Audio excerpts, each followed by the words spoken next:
Blog Talk Radio.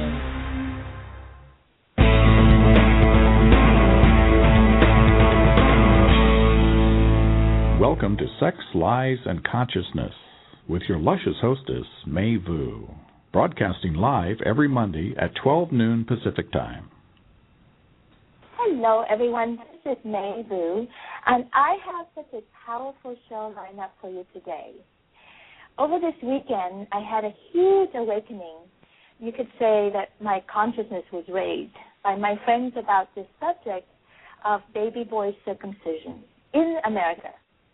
As a mom, I have a daughter, so I did not have to make this decision on whether or not to have my boy circumcised.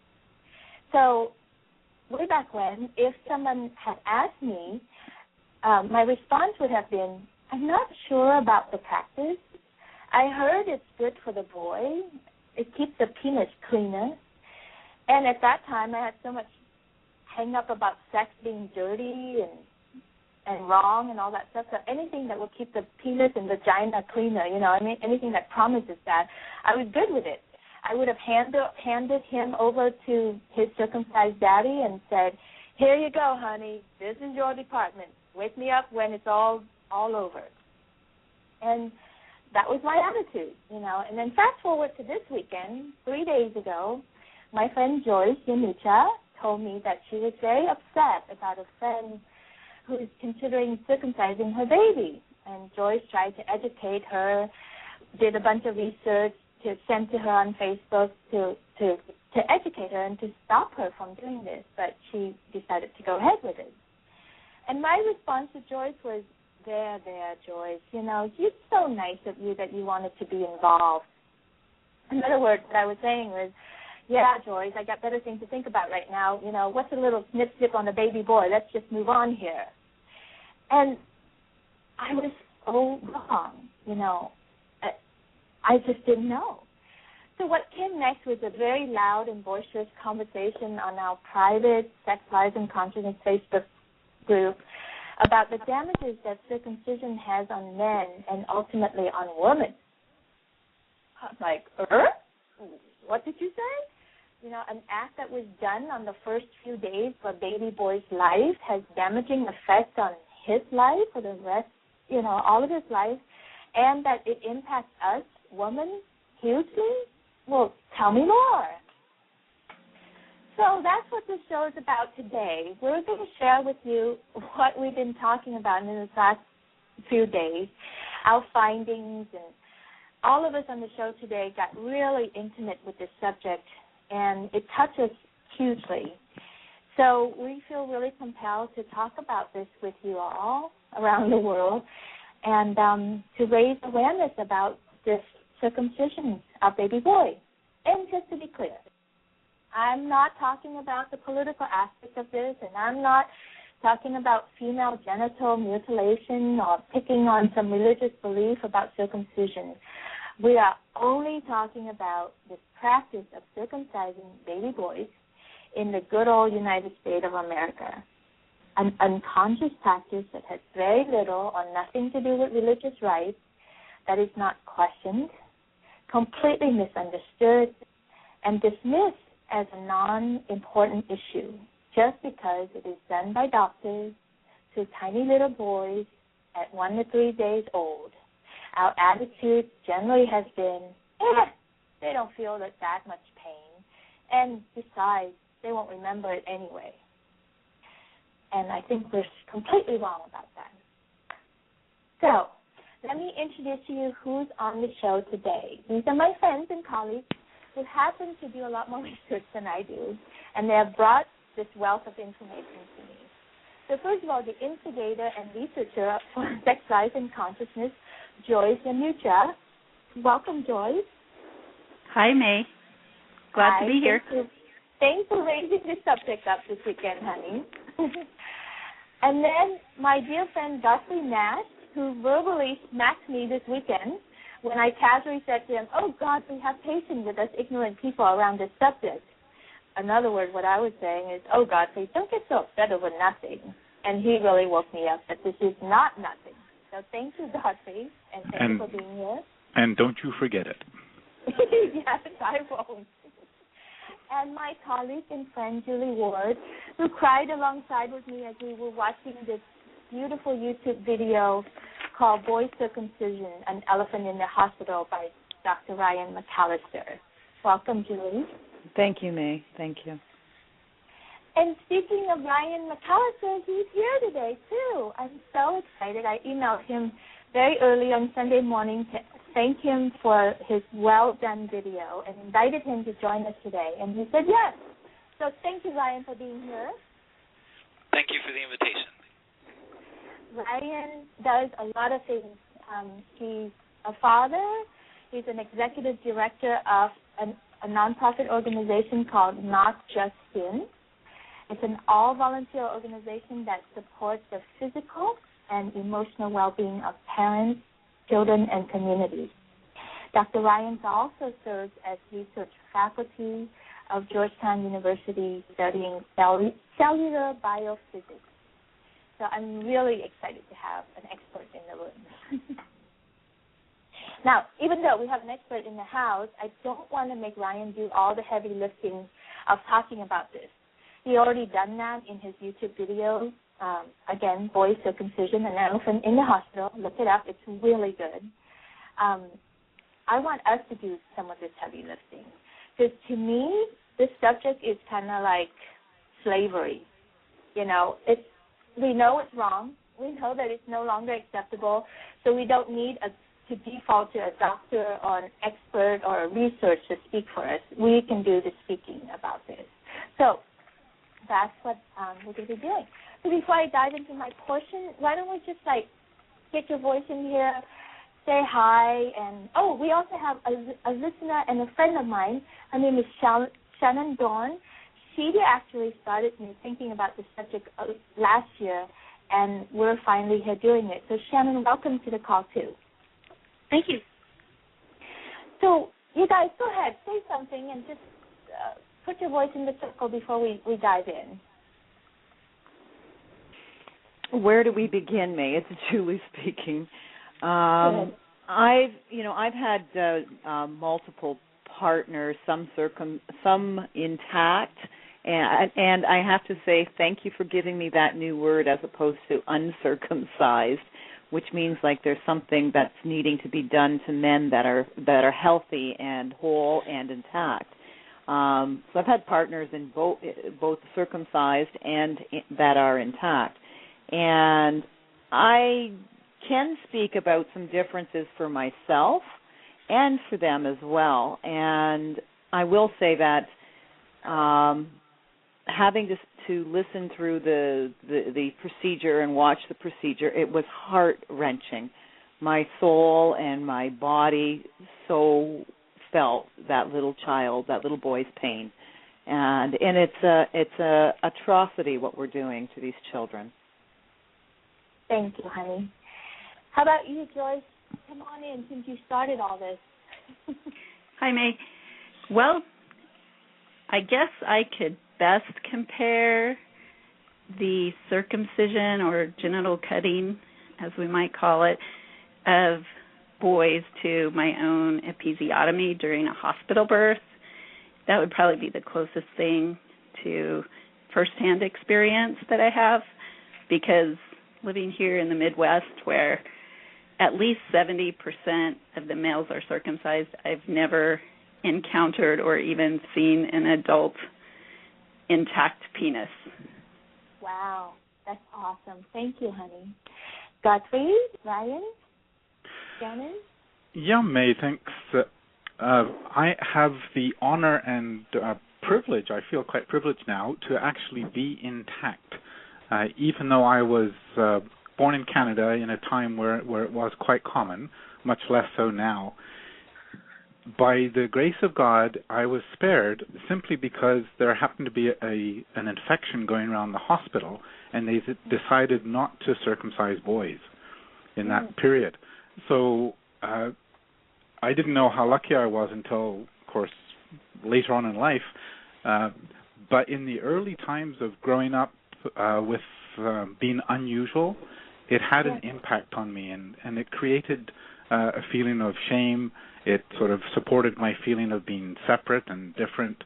I was teased in the locker room at school, and it sort of launched me into when I started to be sexual with women. It was I felt shame. I felt that I should hide myself, and so I was reluctant to really be to show myself initially. And so even though I'm intact and I was spared that procedure, it has had an impact on my life. Yeah, thank you. How about you, Ryan? Well, I'm just very happy that this conversation is occurring because I've been studying and talking about circumcision for about 10 years, and it's been very hard to get people interested in looking at it. And I actually think it is a very important social change topic within the larger social change topic of changing how we do obstetrics in general, as is pointed to by not only the episiotomy but other things we have going on there. So thank you. Yeah, you're welcome. And in some of the researches that we found, one site was saying, let's get Oprah to do this show, to talk about this so that we can get it out there, And I'm just like, well, hell, I'm not Oprah, but we're going to talk about this thing, and we're going to get out there as much as we can. Well, May, I'd like to jump in and just, mention that kids get teased about all kinds of things, and I think that the pro-circumcision crowd oftentimes uses that as a justification to circumcise their child. They really, with all their hearts, want to do something good for their child. They want to spare their child from teasing and from hygiene issues or whatever. But all of those things are based on false assumptions. And my children and all the kids at school get teased for something. Having glasses or being short or having whatever. And we need to teach our children that's. You don't to be inclusive of all differences, and so it's not a good justification, although people use it often. Yeah. Well, I have to be honest. Before this show, this was mine, and a lot of my girlfriends, like just about every girlfriend that I have asked about their preferences on the male penis, we all say, oh, no, get that thing away from me. I don't know what to do with an intact penis. I know to work with a clean, well-cut penis. And that's all that I know how to. And I've had this terrible misunderstanding about, an intact penis is smelly, stinky, dirty. I don't know what's underneath the hood. It's all kind of scary. But it really did come from a place of me being afraid of my own sexuality and believing that my sex and my vagina and the penis are bad, dirty, and wrong, So it's really, this is a huge topic, both from the medical perspective and from the social perspective of, how we be with our normal human body. It's just crazy to me. So I want to just start. Let's just get this part over with, because this is actually the most, I call it the most gruesome part of my show. So just for kicks, I asked my boyfriend, he's 63, and he has 2 grown boys, and both of them were circumcised. And I said, by the way, honey, did you watch what they did to your baby boys when they circumcised them? He looked at me and goes, no, of course not. So that says it all. Like if I had a boy, that's how I would have dealt with it too. And it's just so crazy. So over the weekend, we watched Ryan's YouTube video called Baby Circumcision, the Elephant in the Room, in the hospital.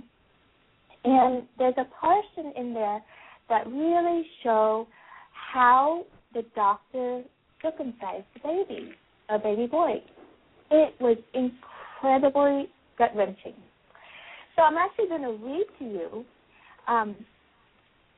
another article that was written by Dr. Ronald Goldman. He's a psychological researcher, educator, and executive director of the Circumcision Resource Center in Boston.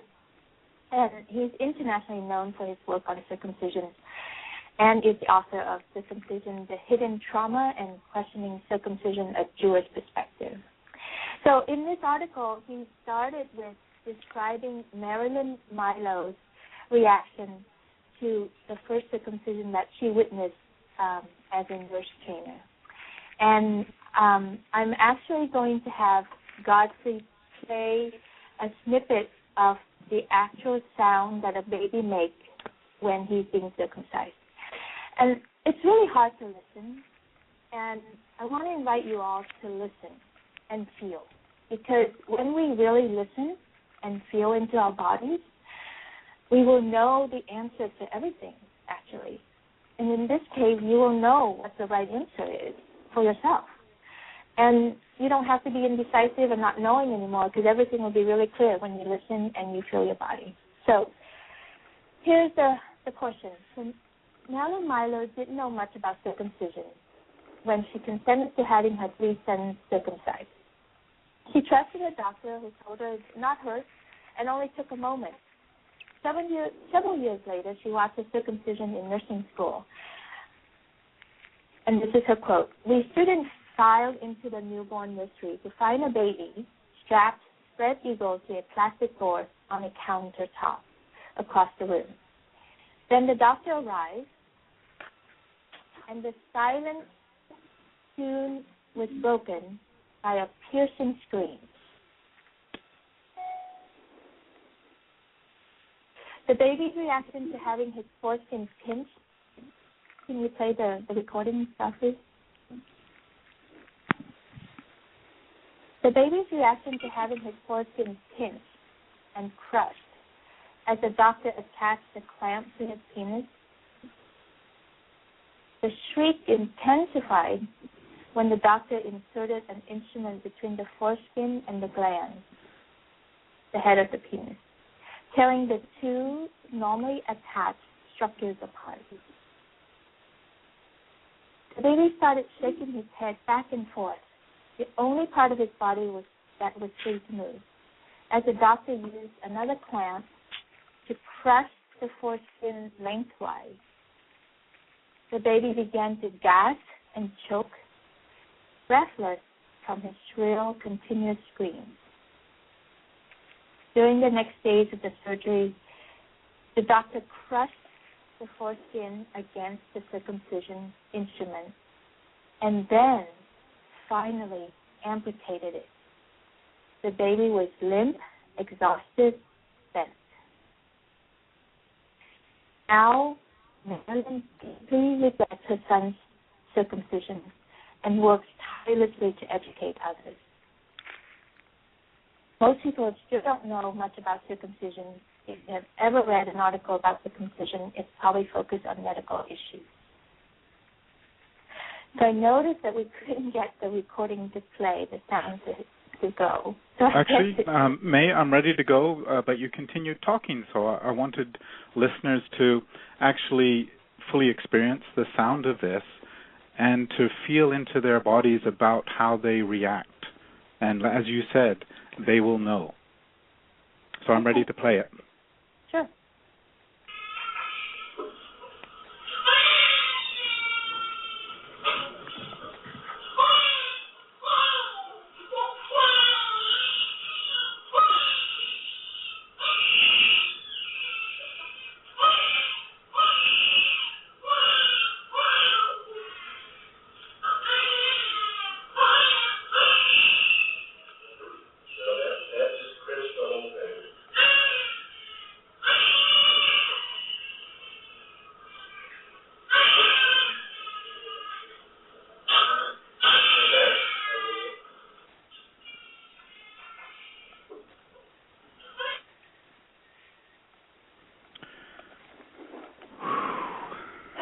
I invite everybody to take a breath.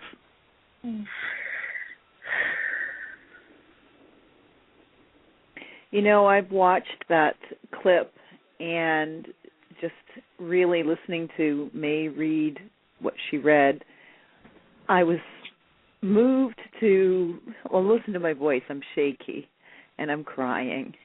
Mm-hmm. I didn't I was so disconnected prior to this weekend to this heart-wrenching, excruciatingly painful, violent act that I didn't have a clue what these children go through, and it breaks my heart. It just doesn't make sense to me, and it doesn't make sense to me that a man or a doctor, that most of them are men, could do this to another, considering how sensitive they are to that whole area. You know, like if they were hit, punch, or whatever, they would just be so protective of their own cock and balls, you know, and yet they could do this to another being, and that being is only 1 day or 2 days old, which is so insane to me. But May, it speaks to a larger issue of how we regard infants in this country. In general, in this country, we have really very little respect for children. You know, we want them to be seen and not heard. We want to put them in corners and in boxes. And infants are viewed to not have an opinion, not have a voice, not feel pain. And that pain actually, I mean, brain research shows that pain physiologically is stored. They can't express it verbally. They don't have the words, but it is stored deep into their brain, into their consciousness and subconsciousness. And it goes to the issue that you alluded to, that how does this affect them later in life? You know, when they're acting out later on, or when they have sexual issues later on, how much of that goes back to this? Their very first sexual experience being one of abuse, really. And you know, that's the sad part, because it stays with them. And that little boy probably may very well grow up to go on and do the same thing to his son, because we perpetuate this, you know, the pain that we feel, we perpetuate on our children. Yeah, totally. Did you know that over 80% of the world's males are not circumcised? 80% of the world's males are not circumcised. Yet, the United States has the highest rate of non-religious circumcision of male infants in the world, 32.5%. Holy smoke, why are we producing so many circumcised men? So, Ryan, let's bring you in here. Why do we do this, Ryan? You want the historical reason? Or contemporary?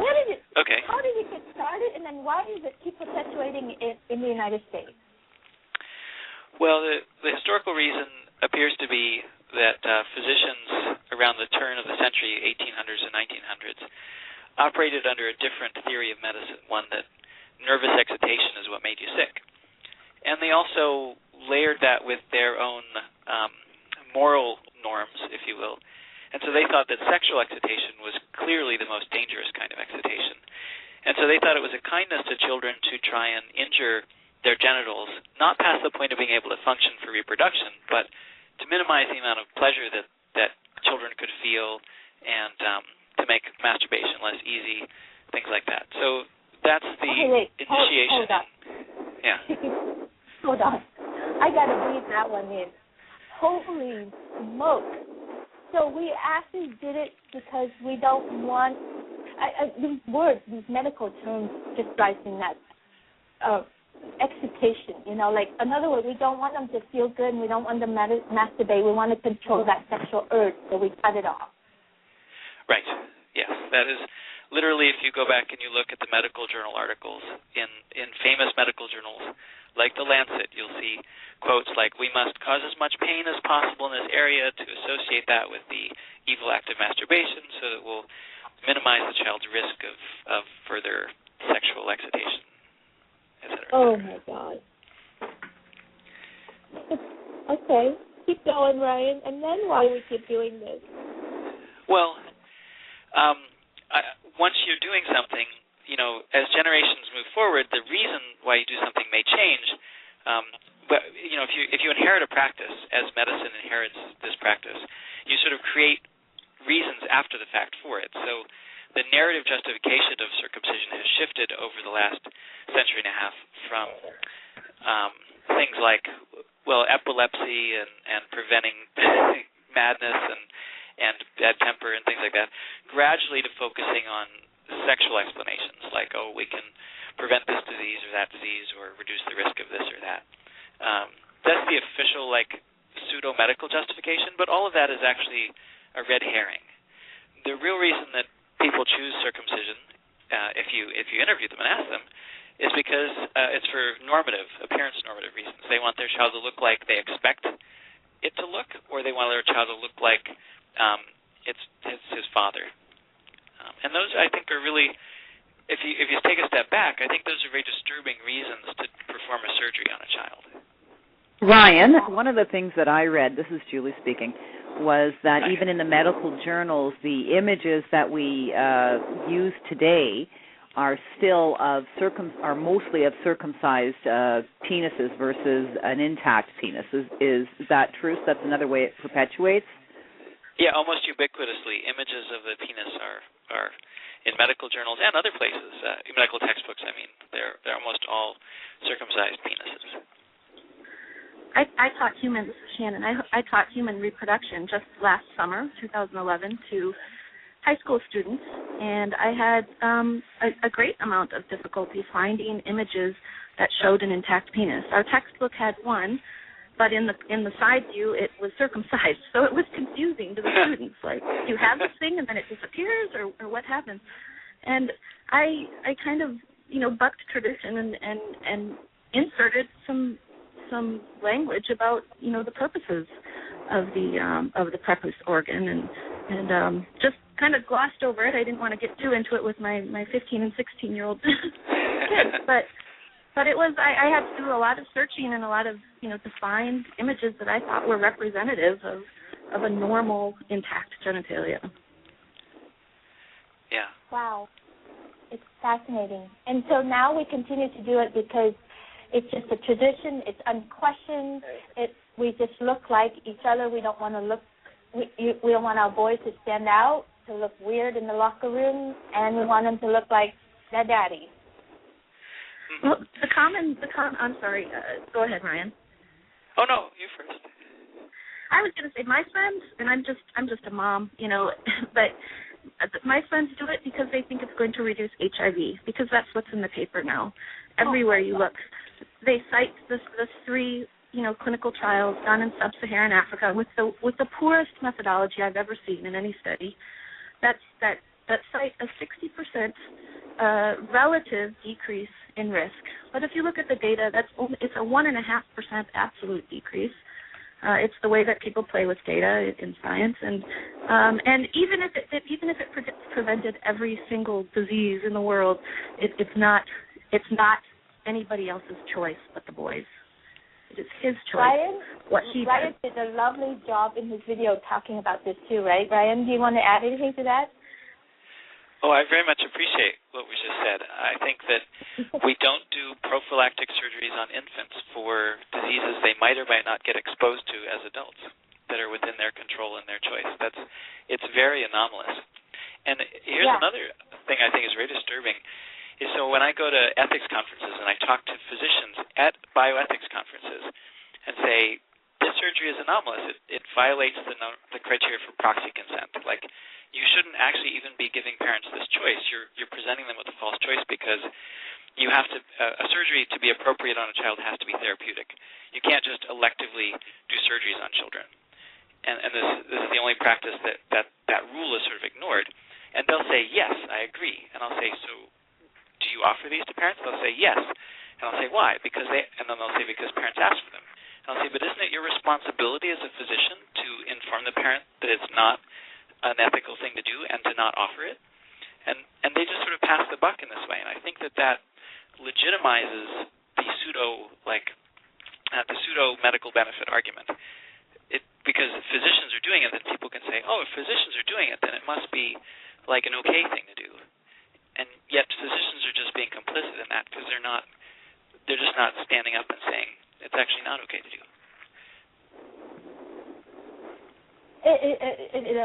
I'm baffled. It's the numbness and the passing the buck, the neutrality that the doctors and medicine community has toward this. It's just amazing to me.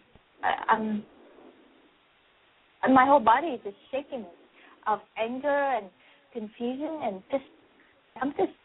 pissed about it. It's like, Jesus Christ. So let's talk about, Doctor, why don't we have you talk about men's feeling about circumcision? Yeah, thanks, May. And I'm still sort of shaky from listening to that audio. Yeah. It really, I'm very, I guess, like all of us, we're sensitive.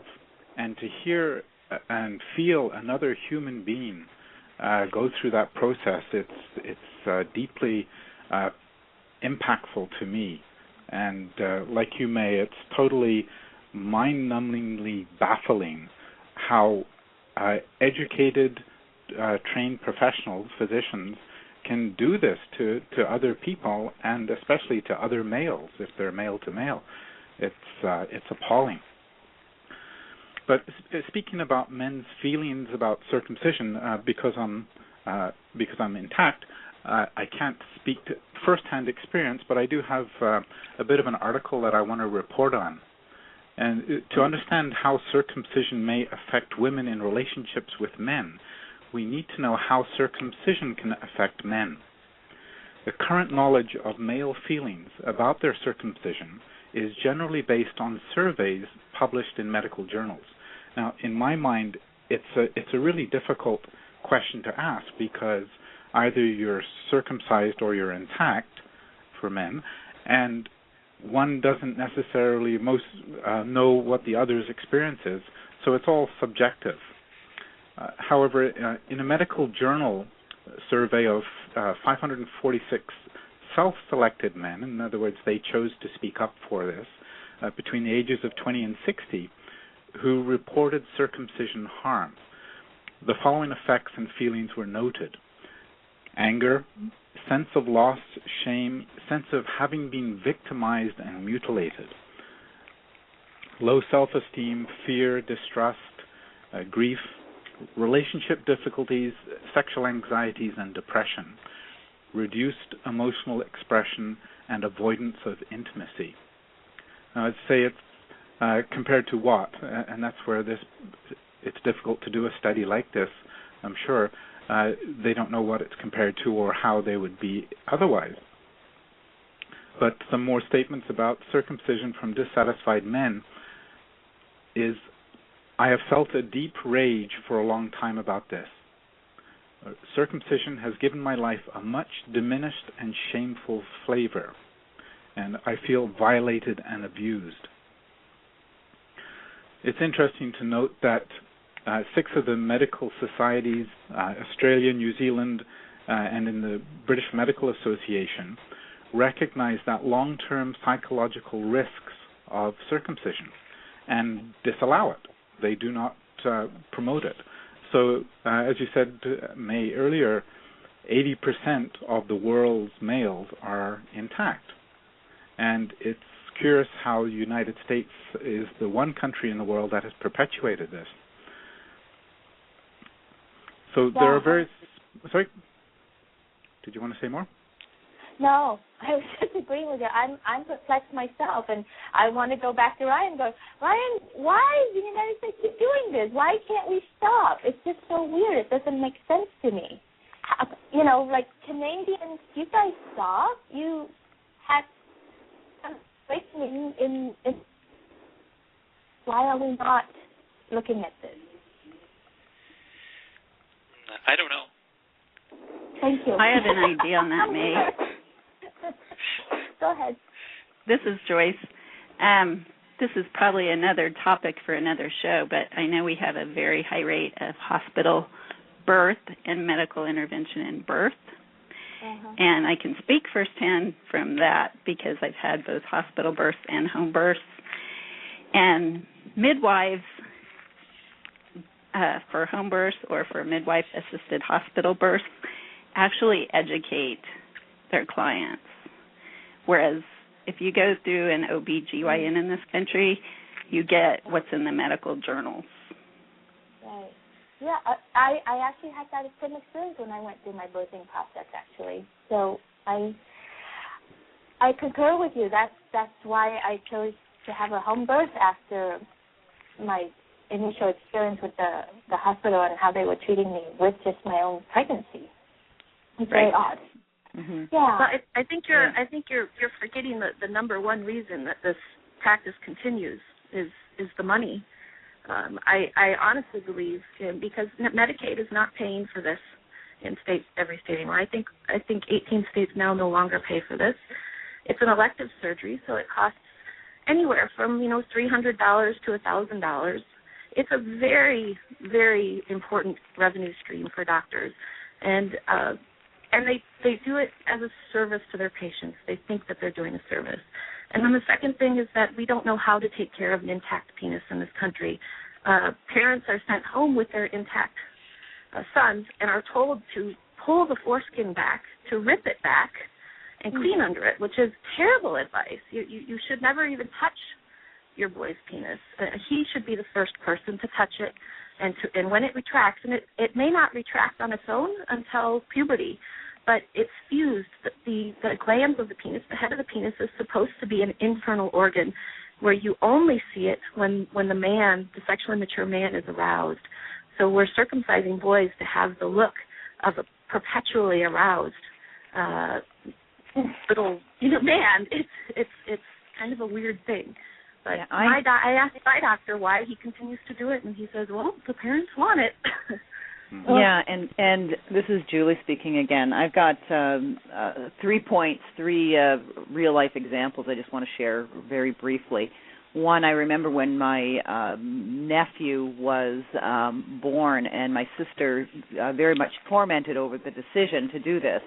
And her husband is Jewish, but not religious Jewish. But at the end of the day, the decision was so that it would be normal.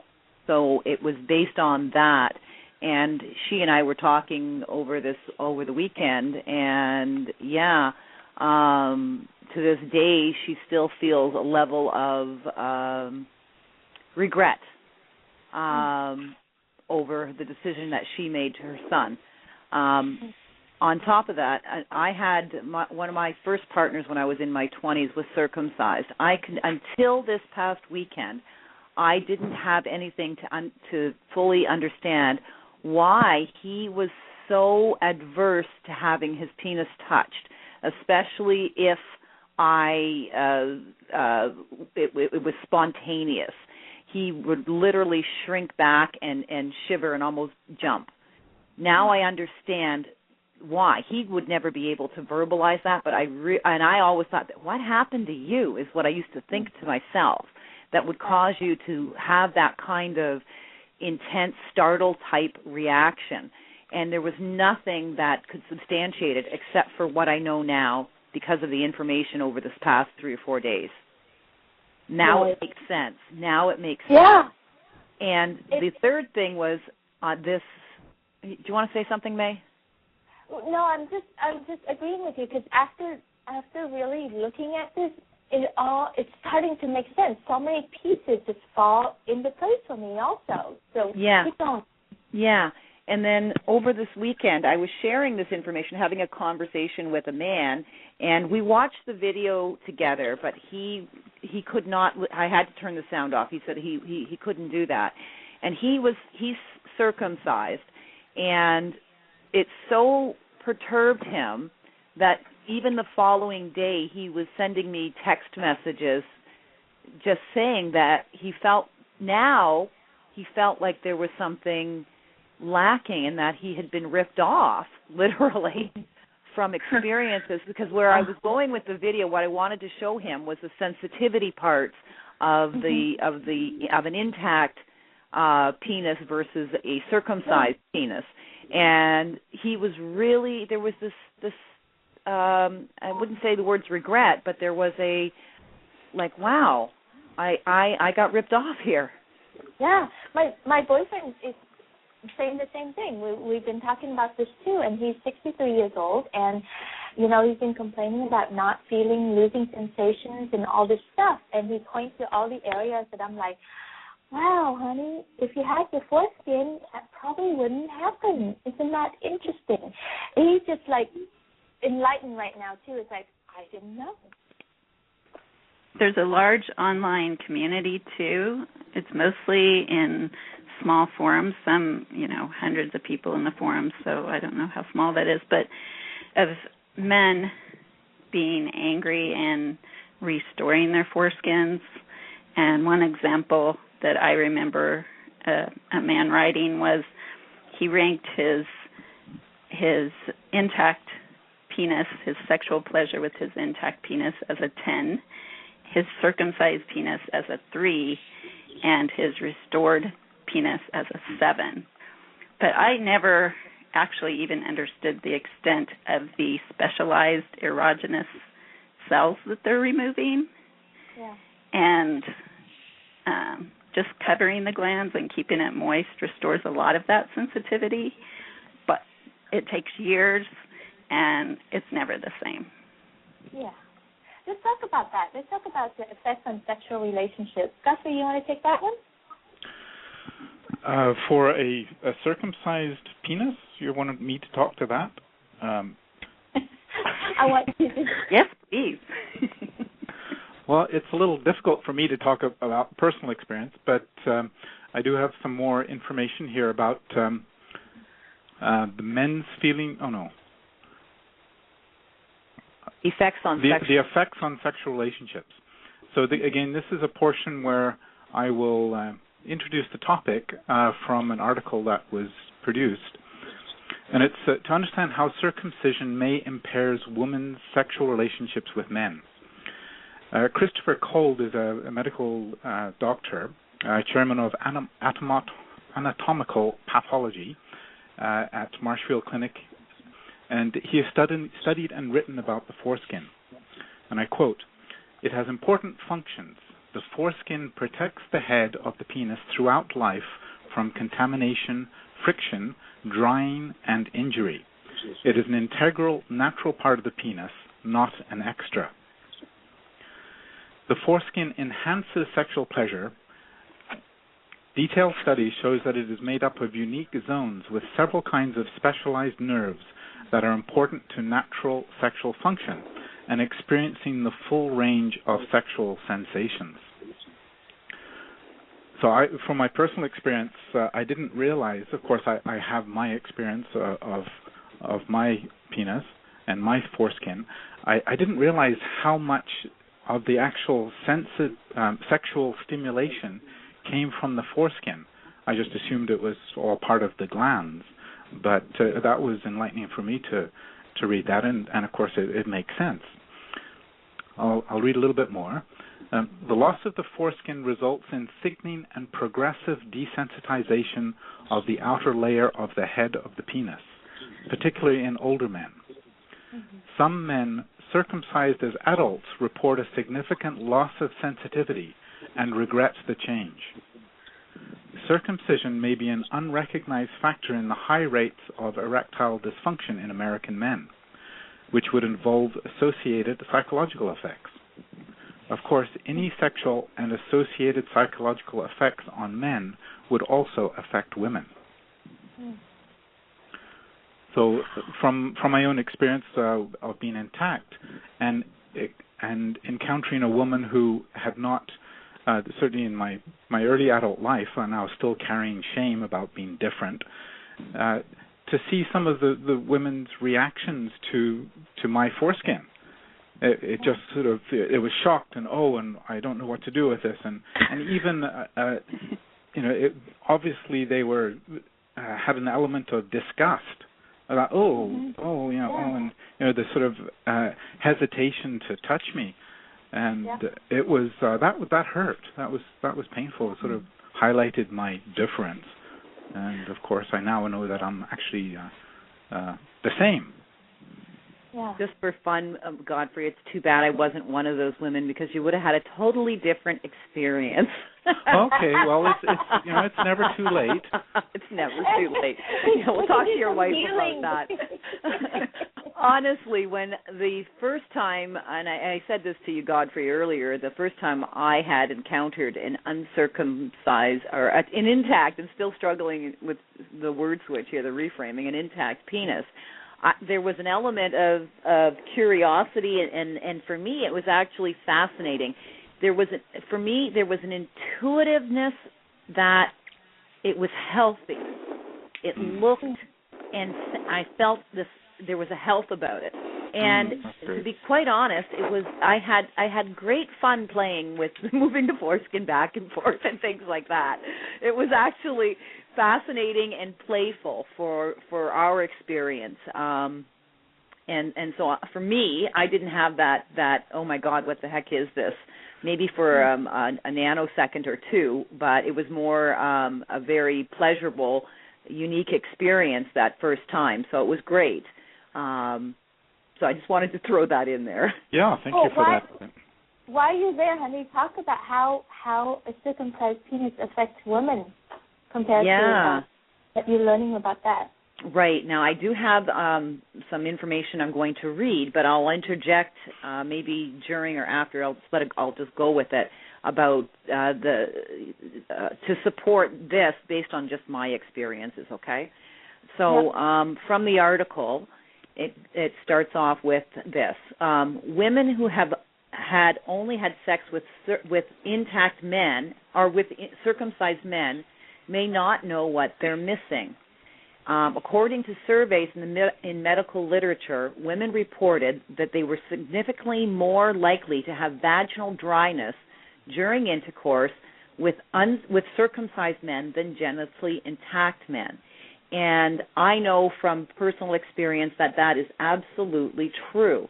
They're actually with a circumcised man. It can be to the point of abrasiveness, regardless of how lubricated I am.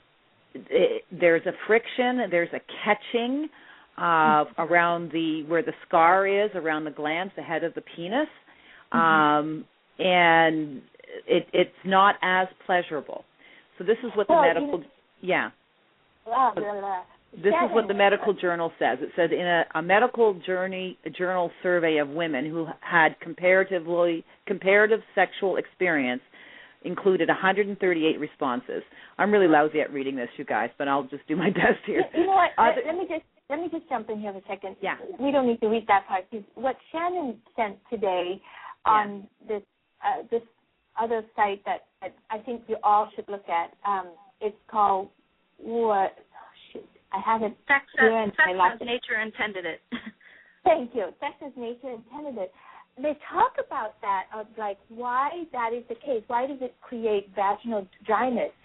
So apparently the foreskin actually keeps the moisture in there, and also as you move back and forth, the foreskin acts as that mechanical lubricant to help the penis glide inside and out of the vagina. And so the motion of sex, the motion of a man thrusting is different for a circumcised man versus an intact man.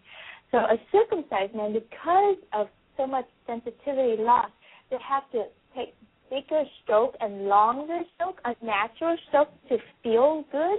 So they pull it out of the vagina much more, so it creates dryness in our lubricants, while the intact man, the pool stays inside the vagina and thrusts differently.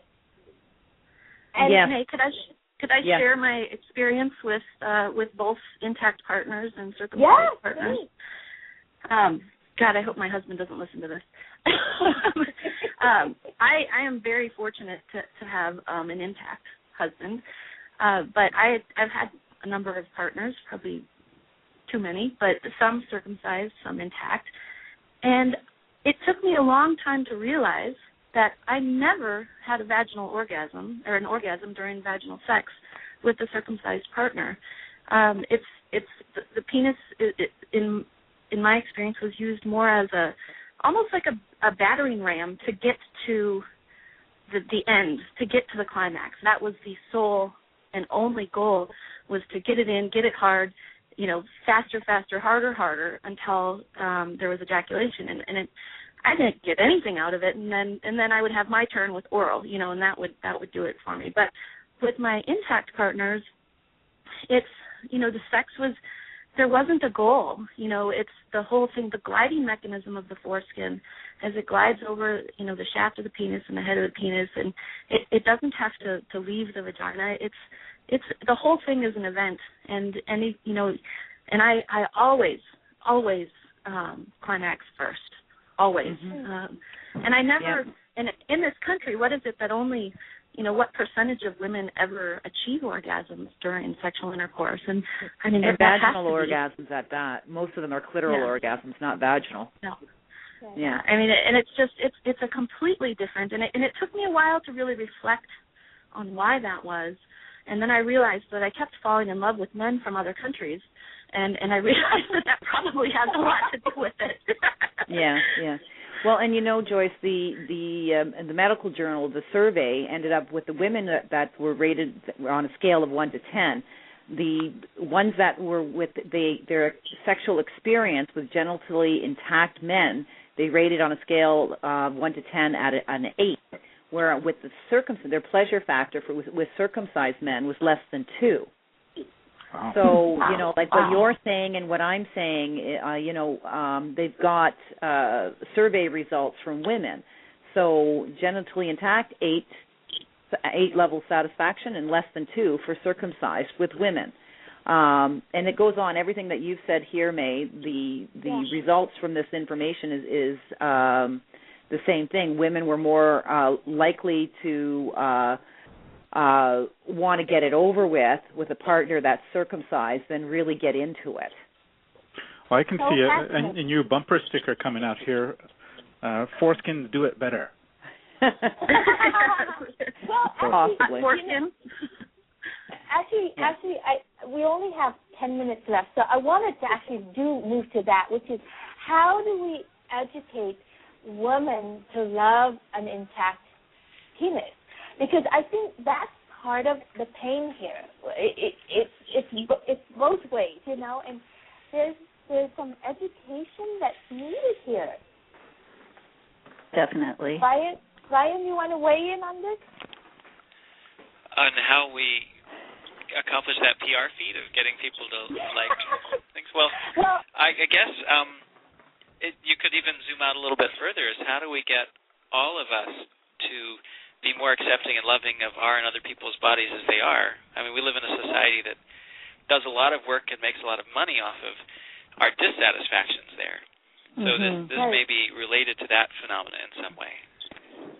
Well, I think it is, and you know, like at a smaller slice, I think there is something really important, like what Godfrey was sharing about his experience. And by the way, I've heard from another friend of mine where he did not circumcise his 2 boys, but as an adult, his 2 sons decided to have a later life circumcision because they were ashamed of their penis and because of the reaction that they get from women. So I think there's something here that we really do need to make bumper stickers and T-shirts and all this stuff about, you know, how foreskin is in. I think just having conversations like this, May, I think you're doing a wonderful public service with this conversation, and hopefully it will be disseminated widely and just to get people talking. I think women need to talk to each other and realize that the little baby boy that they're making a choice for, they're making a choice that affects him permanently. And at least with your friend's 2 sons, they had a choice. They chose to do it for themselves as adults, and that's their right. But it's not our right to do it for baby boys, and it shouldn't even be offered, you know. Right. Right, and I think that if the more that women speak up about the 2 things, one, the point of pain, the initial point of pain for children, and that it is mutilation. It's not like there's an extra piece of skin that wasn't designed by God to be there and it didn't serve a purpose. It's got 20,000 nerve endings in there for sexual pleasure, to let them know that's what they're doing to their child and to raise that level of awareness. And then as well, from a woman's perspective, the more that we share that, you know, we want sexual pleasure as well, and to know that there's more sexual pleasure for generations to come. There's nothing we can do about the people where they are today. But, yeah, do you like the to come part, didn't you? But, yeah, to let them know that there's more to be had and gained by keeping men intact at birth, and that they're doing their sisters and their aunts and their uncles and the future generations a service by allowing us to fully enjoy each other. Indeed. And there's one more piece, which is kind of negative option selling, but it's probably an important part, and that is that physicians birthing boys they get paid, or the hospital gets paid to do a circumcision as a procedure. And as long as that is a revenue-generating item, it's going to help perpetuate it. And also, foreskins, the removed foreskins, are actually sold for the makeup industry, for cosmetics. Again, and another for revenue. Research, right? And for research, right? Skin cream. Yeah. Oprah uses, in her skin cream, she uses foreskin cells. So if those two items were made illegal, it's illegal to charge for a circumcision, or it's illegal to use body parts, particularly the foreskin, for cosmetics, then that would diminish the practice quite a bit, I would think. Ryan, would you have a further comment about that? About the uses, or about the general? Well, about the both. Well, certainly if you want to boycott some products on ethical grounds, I think that things made from the involuntarily amputated body parts of babies is a pretty good place to start with. Does anyone have a list of what those brands are? I don't Maybe know. we can circulate that. That would be helpful to know. Yeah. They're all very expensive. Still. The other thing is that it's really valuable, and I appreciate the empathy, the compassion you all had for both the infants and the men who they grew up into. I think another important piece of social change around this topic will be caring for the feelings of men who, it's if you're going to accept that something was done to you and that it has negative repercussions and it has to do with your sexuality, there's some work to do there, I think. Mm-hmm. And so having empathy and supportive spaces for men going through that process, which could be a volatile one, I think is important. Mm-hmm. Are there support groups, Ryan, for that? You mentioned there's the groups of restoring men who are doing this foreskin restoration. I don't know about other things, just where people want to get support around their feelings, whatever they may be about having been subjected to this. I need to bring us to a close. I only have 2 more minutes left, and this thing's going to shut me down. So, Ryan, how can we support your effort out there? Talking about it a lot would be helpful. Changing it from this sort of void of silence being talked about. Not only is the talk available online, but all the slides from it, if you ever want to use them, if you expand the description, you can go to a link where you can download the slides and use them freely for your own educational purposes. So all that's available for folks. And also, we can all donate money to notjustin.org,